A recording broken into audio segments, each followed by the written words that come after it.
আমি আগেই বলে নিচ্ছি, যাদের হাড় দুর্বল তারা আমার এই ভিডিওটি দেখবে না। তারপর যদি হাসতে হাসতে লুঙ্গি খুলে যায় তাহলে কিন্তু আমি দায়ী না। একটা লোক বিয়ে করলো, অনেকদিন হয়ে গেছে, কিন্তু তাদের বাচ্চা হচ্ছিল না। তাই সে এক ফকির বাবার কাছে গেল দোয়া চাইতে। তখন ফকির বাবা বলল, যা তোকে দোয়া করে দিলাম, খুব তাড়াতাড়ি তোদের সন্তান হবে। তারপর 1 বছর পরে লোকটির একটা মেয়ে সন্তান হলো। তখন লোকটি খুশিতে আত্মহারা হয়ে গেল আর মেয়ের নাম করার জন্য তাড়াতাড়ি ফকির বাবার কাছে চলে গেল। আর ফকির বাবা তখন ধ্যানমগ্ন ছিল, আর তখন তার ধ্যান ভেঙে গেল আর সে রেগে মেগে বলল, ধুর বাল। তখন লোকটি ভাবলো, ফকির বাবা মনে হয় আমার মেয়ের নাম বাল রাখতে বলছে।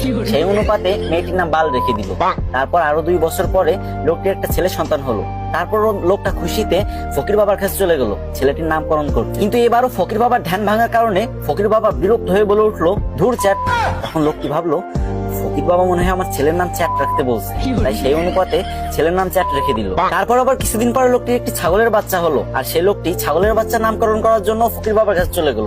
কিন্তু তখন ফকির বাবা একদমই ধ্যানমগ্ন ছিলেন না, আর যখন দেখলো ছাগলের নামকরণ করার জন্য তার কাছে আসছে, তখন সে প্রচন্ড রেগে গেল আর বলল, তুই একটা ছাগলের নামকরণ করার জন্য আমার কাছে আইসোস, যা তো ছাগলের বাচ্চার নাম পুটকি রেখে দিল। তারপর ছাগলের বাচ্চার নাম পুটকি রেখে দিল। তারপর ছেলে মেয়ে বড় হলো। তারপর লোকটি তার মেয়ের জন্য বিয়ে ঠিক করলো। কিন্তু যখন মেয়েটির জামাই বিয়ে বাড়িতে পা রাখলো, তখন সবাই চিৎকার করে বলতে লাগলো, এই বালের জামাই আইছে, বালের জামাই আইছে, তাড়াতাড়ি ওরা বরণ কর, আমার বালের জামাই আইছে।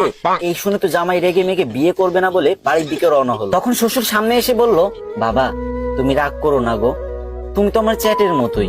এটা শুনে তো জামাই আরো রেগে গেল আর বিয়ে করবে না বলে আবারও বাড়ির দিকে রওনা হলো। ঠিক তখন শ্বশুর মশাই এসে জামাইয়ের হাত ধরে বলল, বাবা ও বাবা, তুমি আমার পুটকির 1 টুকরা মাংস না খেয়ে কোথাও যেতে পারবা না বাবা। এই কথা শুনে জামাই বেহুশ। আর আমি জানি আপনি এখন হা হা করে হাসতেছেন আর এটা ভাবতেছেন যে আমি ভিডিও করার সময় হাসলাম না কেন।